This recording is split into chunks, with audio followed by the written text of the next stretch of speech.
Welcome to the 5th episode of a Broad-Minded and More podcast. This is Mon. And this is Ace. So, kumusta mga ka-broad-minded? Another episode, another interesting topic na naman ang pag-uusapan natin. And ang topic natin for today is... Living on a jet plane.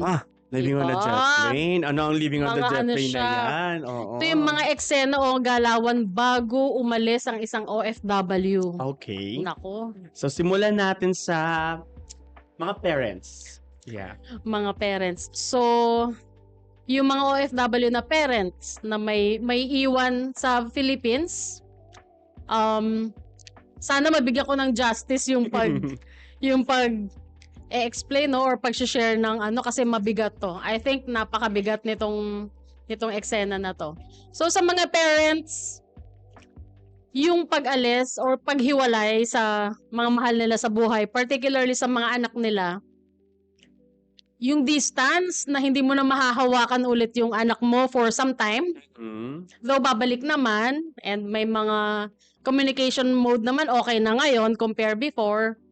But still, I think nandun yung safety and welfare na issue or concern. Andun din yung sino yung pag-iiwanan mo or gaano mo ka-trusted yung pag-iiwanan mo. Kasi before, kung ikaw yung nag-aasikaso, lalo na pag close talaga, lalo na pag mama's boy or daddy's girl yung anak, I think mahalaga na medyo before pa umalis, may konting pa-prepare na, Mons. Dahil tanda ko noon, nung ako, humabol ako sa airport, Mons. If I'm not mistaken, papuntang Libya yung daddy ko. So, parang wala, sabing aalis daw, ganyan. So, naglalaro pa ako. Pero nung time na yon, batang-bata pa ako, parang nag-sink in na, aalis yung daddy ko. I just couldn't remember how young I was. Pero, I think ang pagkakamali nila is sinama nila ako sa daan papuntang airport. Kasi doon I think hindi nakayanan din ng daddy ko. Nakayapos ako sa sa mga binti. So, koala bear ka nun? Koala bear ako. Eksena talaga. Eksena siya talagang daddy, ganyan. To cut it short, hindi siya nakaalis. So, ano kasi nakaalis na? Hindi siya nakalipad. So na-movie Yes, flight niya. Exactly, yes. So, kasalanan mo yun. Exactly. So, it's my fault and of course, contributory din siya. The reason why I'm highlighting is yung parents, kapag si anak na siguro yung nagpakita ng paghabol or ng may eksena, lalambot at lalambot yan. Kahit baon nila yung para sa kanila to or opportunity na to, pag nakita mo siguro yung anak mo or yung mga anak mo na humahabol, I'm not sure kung paano iraraos yung ganong eksena. Especially first time. Yes, especially first time. And then especially kapag talaga isip na yung mga bata. So, kasi lalo na kapag mother, saan mo iiwan yung anak mo? Balikan natin yung welfare na issue, yung safety. Saan mo iiwan? Sinong mag-aasikaso? Kung naiwan si husband, that's good. Paano kung wala? Or may work din si husband? Or may work din yung asawa mo? Kanino mo siya ihahabilin? Sino yung kamay na halos katumbas yung pag-aalaga mo? Si in-laws ba? Napakaswerte rin ng mga parents na andyan yung mga in-laws na talaga nagkikare. 'Di ba? Yung mga ganong eksena, hindi ko alam talaga, Mons, kung paano yung takbo ng feeling or emotion ng isang magulang na aalis. But, yung idea ko doon is, hindi siya madali. Because for sure, mahirap siya. For sure, mahirap yun. Safety and welfare ng mga bata. So, I think hindi siya, isa siyang araw na hindi mo masyadong ise-celebrate. Kasi, mahirap yan sa mga especially kung wala kang families. pag-iiwanan. Yung Exactly. mga recent news about sa mga, I don't know if you heard about the news, yung 3 bata na pinatay ng stepfather nila and yung mother is nasa abroad. So, alam mo yung nagtiwala ka dun sa kinakasama mo na hindi mo pa 100% talaga kakilala. Or kilala mo man pero hindi mo in-expect na ganun yung gagawin, di ba? So may mga ganun kahirap mag-isip kung kanino mo iiwan yung especially mga anak mo kung single parent ka or kung halimbawa walang iba mag-aasikaso. On a positive side, babaunin na lang talaga muna ni magulang yung bakit ba ako aalis? ano bang sakripisyo tong gagawin ko? Para kanino ba to? Mm.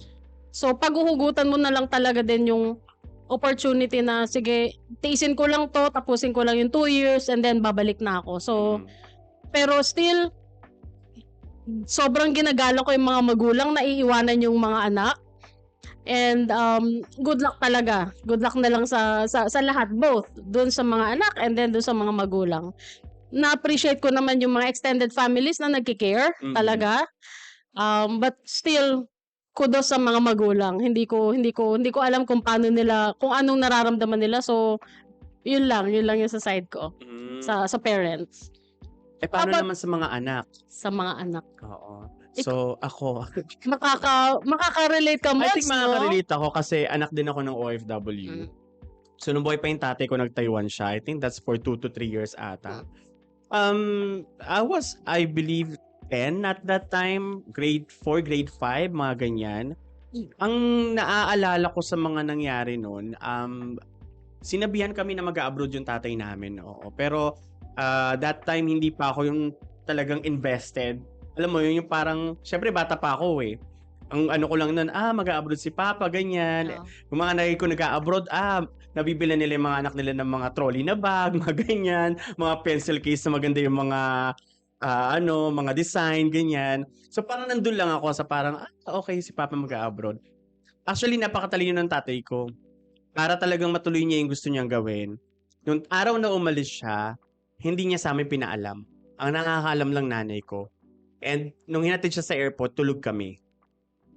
So para walang hirap, alam mo yun sa damdamin na pag nandun sa airport, mag-iiyakan, wag ka na umalis, ganyan.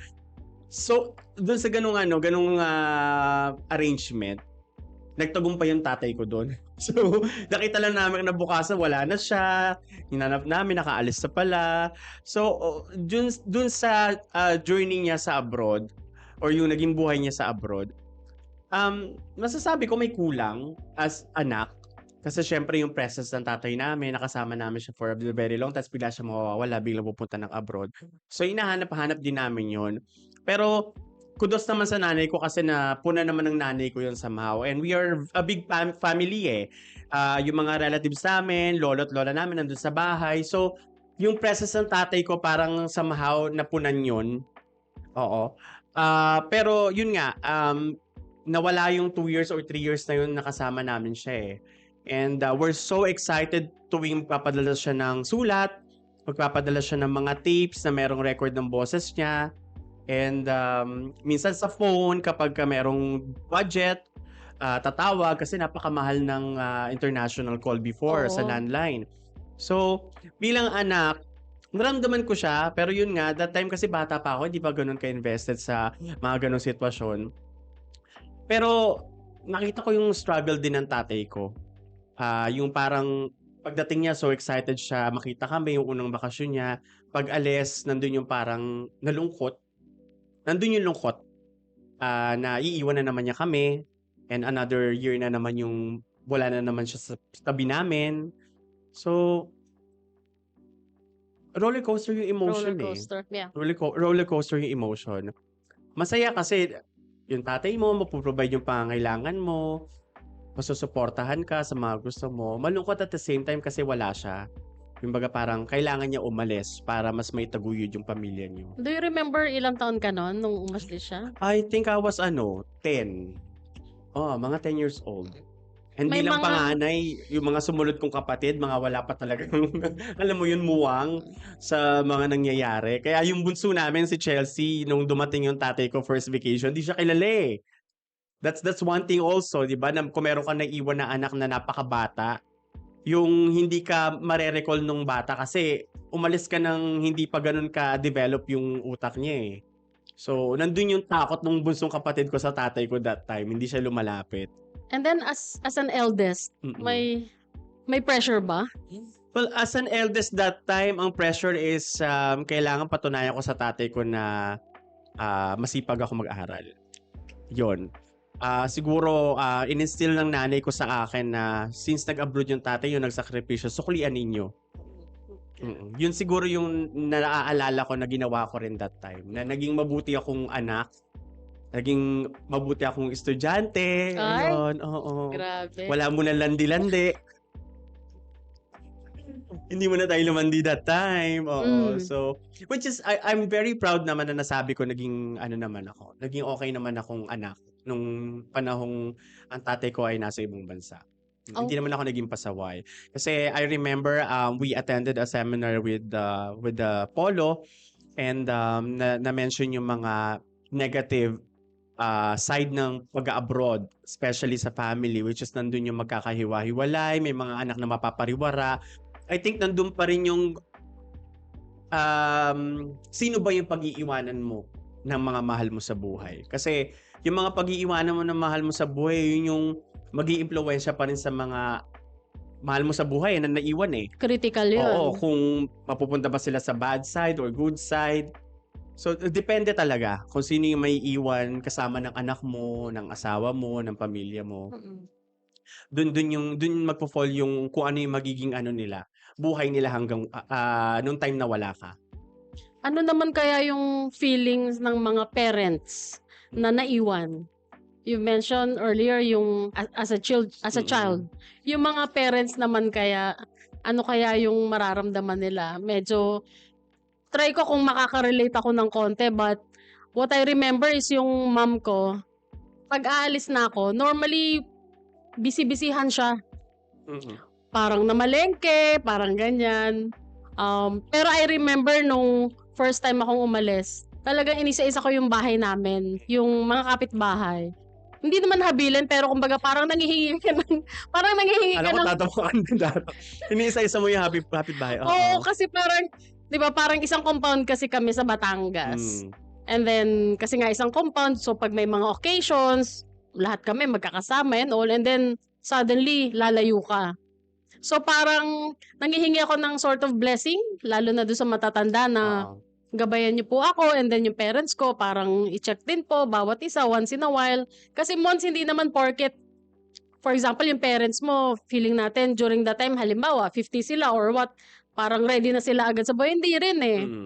May mga challenges pa rin na tipong, ay, wala na si Bunso. Sino kayo mapapagkwentuhan ko? Yung mga ganon.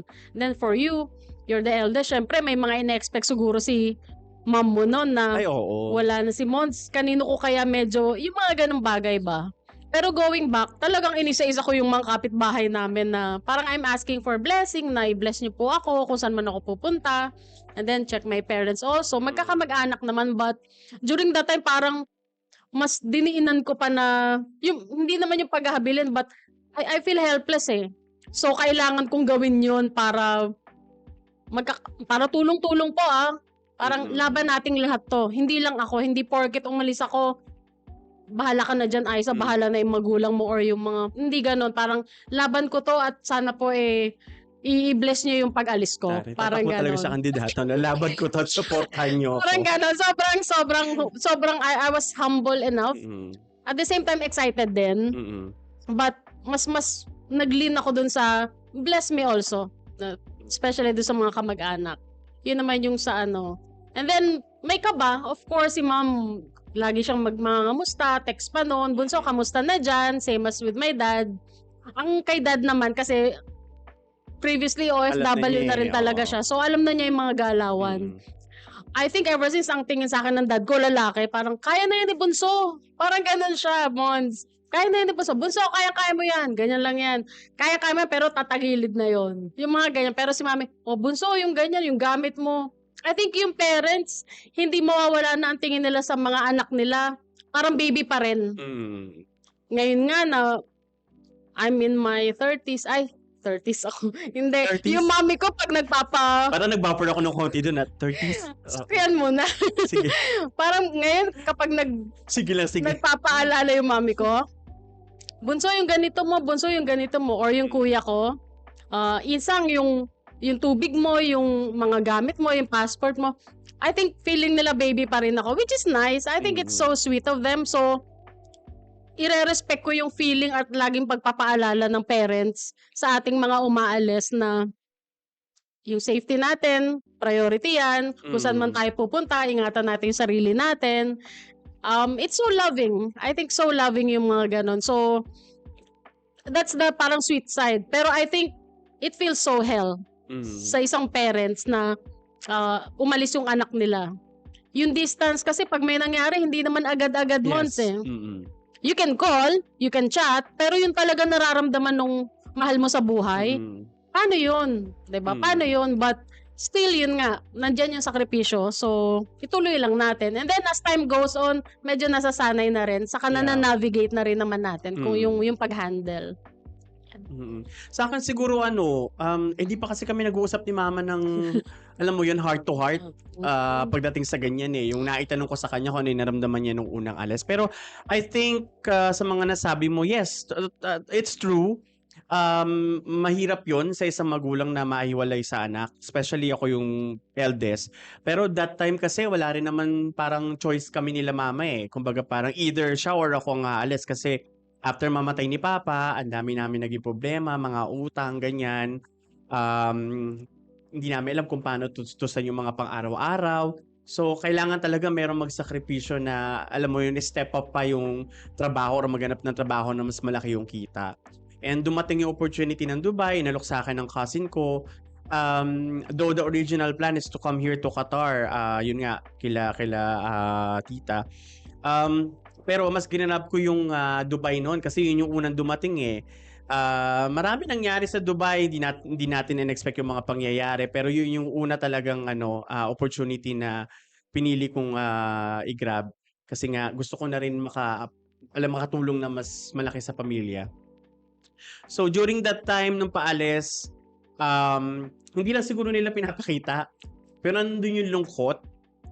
At the same time, siguro andun din yung takot, yung pag-worry kung ano yung madadatnan ko. Pero hindi sila yung 100% worry. Kasi nung umalis ako, papunta ng Dubai, ang kasama ko sa Dubai is pinsan ko. So somehow, nandun yung, alam mo na, matagal na yung mga kasama ko doon. Malaking bagay yun. Malaking bagay yung may mag-guide sa akin. Yes. Hindi ako, alam mo yon, mapapahamak. Kaya yung worry nila hindi 100%. Communication, hindi ko naman masasabing mahirap kasi pagdating ko doon, nag-message agad. Nagtanong, kumusta, ganyan. Siguro the only time na masasabi ko lang na hindi ko maramdaman yung pakiramdam nila is yung kapag hindi ko nasasagot yung mga tawag or message. Siguro busy ako, may ginagawa ako, makakapag-response ako another day na. Nandun siguro yung pag-aalala kung ano nangyari sa akin, Yes. di ba?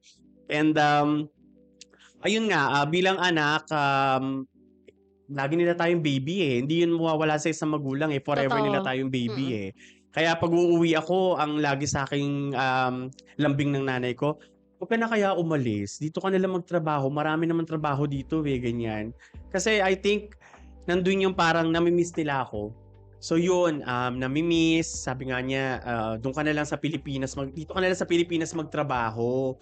Total, meron ka naman experience sa Pilipinas, why don't you just stay? Pero yun nga, feeling ko kasi hindi pa tapos eh. Kumbaga parang ang dami ko pang gustong gawin, ang dami ko pang gustong i-provide.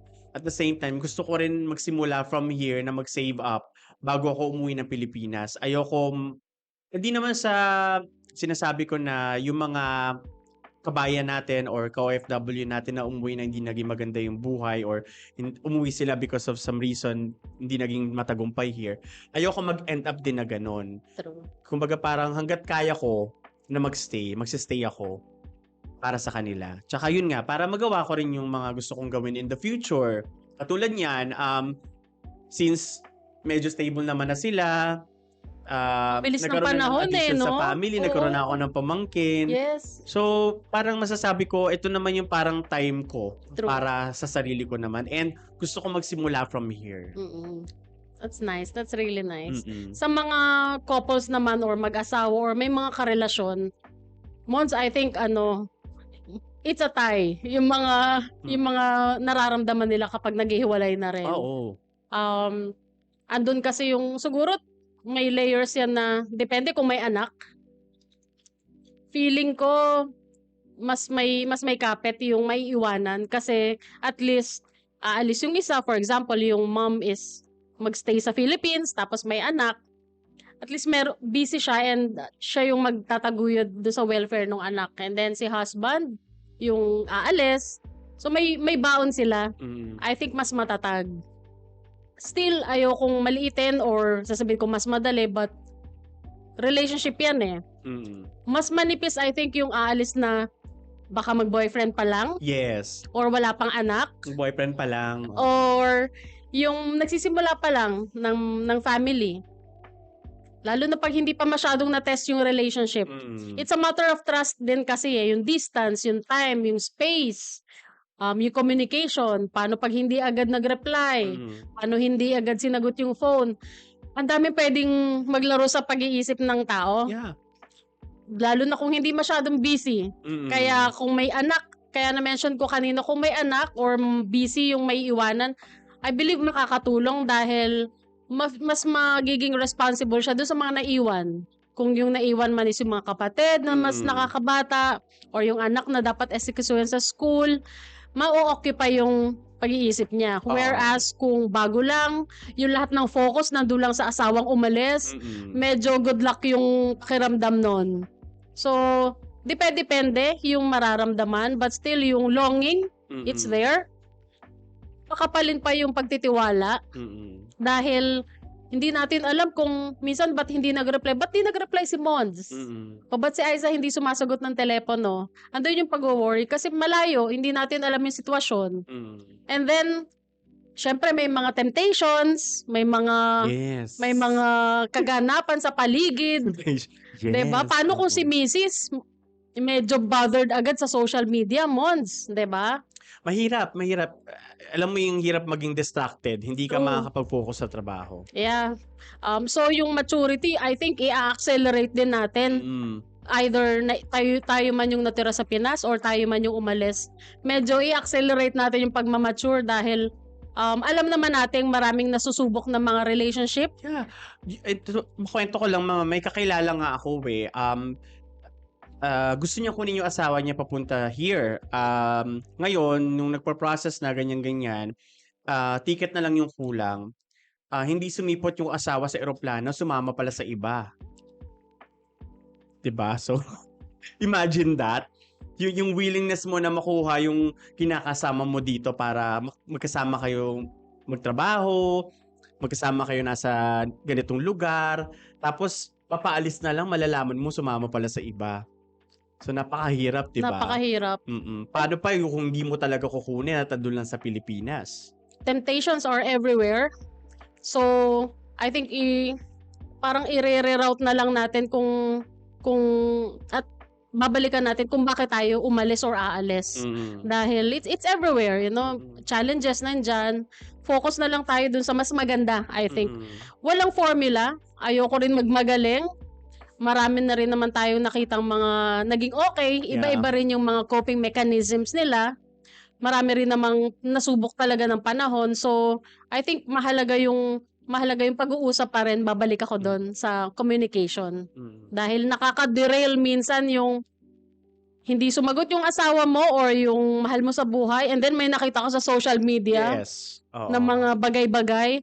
Nakaka-pollute ng diskarte, nakakapulit ng utak, so nakakawindang. So medyo iwasan na lang din kasi yung timing baka hindi makatulong, yung resulta hindi pa maging maganda.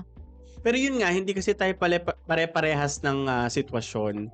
Depende yun sa kung ano yung klase ng relasyon meron tayo sa mga tao na naiwan natin sa Pilipinas. Pero meron din naman yung talagang gagawin ng lahat para magsama lang sa isang lugar. So meron tayong mga naririnig dyan, mga kaibigan din natin na they really try to find ways para madala yung mahal nila sa buhay dito at para magkakasama sila lahat. 'Di ba? Yung mga spouses like that, yun nga yung sinasabi nila kung gugustuhin mo, maraming paraan eh. And nowadays, hindi siya ganun kahirap. True. Maraming bansa na they encourage the worker to bring their family. Kasi alam nila na importante sa OFW yung family. And that's one of the reason why the OFW could not finish their contract kasi of namimiss yung family, homesickness, di ba? Yes. So, country in Europe, they're actually offering this kind of arrangement or tawag dito, benefits, yung mga company na family status. Yes, when you work with them, you can bring your family with you, 'di ba? Kasi napaka-importante nun para makapag-contribute ka pa sa kumpanya eh. Yung pwede mo maibigay pa sa kanila dahil hindi ka distracted. 'Di ba? Hindi ka nag-aalala sa buhay ng pamilya mo sa Pilipinas.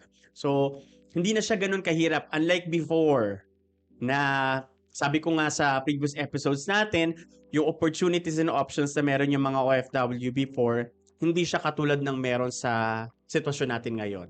Na mas maraming open countries, mas maraming countries na naghihikayat na dalhin mo yung mga mahal mo sa buhay. Kaya, yun, depende talaga rin siya sa sitwasyon. When it comes naman doon sa mga nako-compromise natin, tayong mga umalis. Though excited tayo, 'di ba? Aayusin yung luggage, tapos minsan ginugugol pa natin yung bansa kung anong meron doon.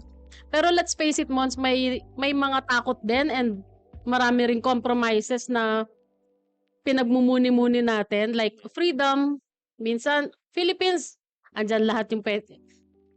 The fact na Filipino tayo and nandun tayo sa comfort zone natin, pagdating sa ibang bansa, medyo parang nagtitinikling tayo dyan di ba? Parang ano yung dadatnan. Anong mga naalala mo noon when you're still new? When I'm still new, nung nag-Dubai ako, nandun yung hindi ko pwedeng gawin lahat ng ginagawa ko sa Pilipinas. Nandun yung somehow takot. Kasi in-instill sa akin ng mga cousin ko na, ay, pag ginawa mo yan, mahuhuli ka ng pulis, mga ganyan. So, alam mo yung law-abiding citizen ka talaga. Yung hindi ka pwedeng magkamali kasi natatakot ka umuwi or ma-deport. Or, alam mo na, kapag ka nasa Middle East, yung mga pananakot nila na, ay, masisistensyahan ka ng kamatayan, ganyan, pag True. nagkamali ka. Mga Sa news kasi, ganun din yung napapanood natin. Yung parang stereotype. Pero, along the journey, na-realize ko na hindi naman pala, pero somehow nakatulong yun para mas magkaroon ako ng disiplina. Yun nga, nawala yung freedom na meron ako sa Philippines, pero nag-grow ako as a person kasi nadisiplina ko yung sarili ko. Yun yung masasabi ko na nakatulong din siya sa trabaho ko dito na mag-focus ako. Kasi kung distracted ako at hindi ko alam yung mga yon, most likely kalat-kalat ako. Hindi ko alam kung nasan ako. Baka naging prostitute na ako. Char. So, yun siya. So, malaking bagay yon na parang parang inintroduce sa'yo ng mga taong nandirito na ganito yung law. Bukod sa alam mo, bukod sa nalalaman mo or narinig mo, meron mga tao na nagsabi na ganito kailangan mo sunod ng ganyan. Nandun yung gabay. So, importante siya. Again, yung freedom na wala, pero on a positive side, naging disiplinado kang tao. Yung sa akin naman, kasi nga Middle East din yung pinuntahan ko, more on the physique. Kasi sabi nila dito, yung mga babae medyo talagang conservative. And then yung interaction ng bawat isa, whether it's work or sa labas, sobrang limited daw. And then, so, yung pananamit, malaking factor, which I really learned the hard way kasi dati, yung unang work months, pagdating ng weekends or before the weekend, jeans lang. And then I have bad habit na medyo, parang feeling ko nasa Muntinlupa pa rin ako kung maglakad Parang wala lang.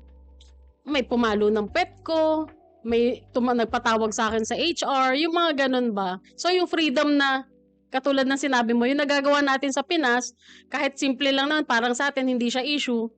Pagdating dito or pagdating dun sa bansa, sobrang issue pala siya. Yes. And then yung men-dominated na working environment, sobrang maliit talaga yung minemenos kaming mga babae. So what I did, talagang level up ang lola mo. Talagang seryoso. Which is, kahit naman sa Philippines, seryoso naman ako. Pero, nakakapagod dahil yung pagsiseryoso, dinoble or tinriple ko na. I have to prove something. Dahil, para mas ma-accelerate din yung ambition mo. Gusto mong masustain talaga or maging permanent ka sa work mo. Especially kung okay yung work mo, diba? Ang laki din kasi nung may imaginaring pagdadala ko ng bandila nun, Mons kasi ang kinikwento most of the time ng mga ninong ko, for example, ay mahirap sa Middle East.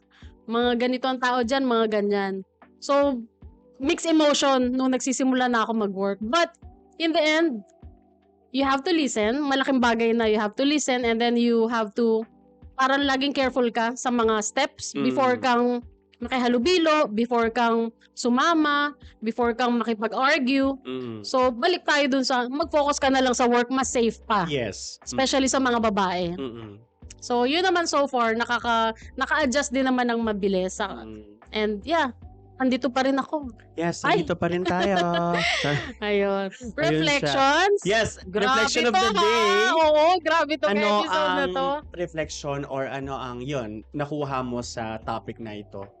Sa akin, again, whether parents ang umalis or may naiwanang anak or mag-asawa naghiwalay, let's try to accelerate yung trust. I think pakapalin natin yung trust na hindi malalampasan natin to. May tiwala ako sa kanya. Hindi, napalaki ko na maayos ang anak ko, so magiging maayos yan. At kung hilaw man yung trust, wala kang magagawa. Kailangan mong pagkatiwalaan yung anak mo or asawa mo or yung parents mo dahil ito na yung option eh. Ito na yung opportunity. Wag na natin para pa matabunan yung pangarap natin sa buhay. So, mahalaga yung trust. And then, learn to delegate. Mag-delegate tayo. Dahil hindi naman pwedeng Superman tayo na nasa malayo na tayo, tapos tayo pa rin yung mag-a-assist ng ganon, tayo pa rin magbabayad ng Meralco and all. Mag-delegate tayo sa family. Members of the family, lalo na para hindi naman laging yung mother natin or laging yung father natin yung naipag-iwanan ng trabaho natin. And then, prepare sa mga parents na alis, regardless kung mag-abroad tayo or what, train na natin agad din yung anak natin. Dahil yung opportunity sayang kung hindi makukuha just because ang hirap maghiwalay. Or just because hindi siya marunong mag-commute. Yes. Yung mga ganun ba? Mas magandang i-prepare na natin para ready sa buhay. How about you? Siguro ako simplihan ko lang. Dalawang words lang, trust and support. Oo. Yung trust na alam mo yon, magagawa ng mahal mo sa buhay yung plano niya or dapat niyang gawin while nasa abroad, and yung support na pwede mo maibigay. It should be both ways. True. Diba? Support sa pangangailangan nila, at the same time support ng OFW coming from the family para mas magawa pa niya yung mga dapat niyang gawin. Parang out of the teamwork country. din. Yes, it's a teamwork. It's a teamwork. So nandun yung trust dapat and support. Yeah. Para everybody happy. Exactly. Yes. What up episode? Yeah. Grabe. So another exciting episode na naman po natapos at lubos po kami nagpapasalamat sa lahat ng tumutok at nanood ng mga previous episodes namin. Sa mga hindi pa nag-follow at subscribe dyan, nasa baba ng screen ang mga social media accounts namin. Subscribe and follow na para updated kayo sa mga fresh episodes ng podcast namin. Please support us also by liking and sharing our videos. Help us spread the word para lahat happy. True. At sa mga friends po namin, family na may mga gustong topics, may mga recommendations na gusto naming i-tackle sa mga next naming episodes, please pa-share lang po sa mga platforms namin. Yes, and we would like to give a shout out to one of our avid viewers, Mrs. Bing Beltran. Nanggaling sa kanya tong episode Salamat na to. po, Miss Bing! Napakaganda na binigyan mo kami ng ideya kung ano yung pwede pag-usapan sa episode na to. So to wrap it up, Ace, tandaan, iwasang maging close-minded. Para happy, dapat lagi tayo maging Abroad-minded! Thank you for Salamat watching, po. guys! See you!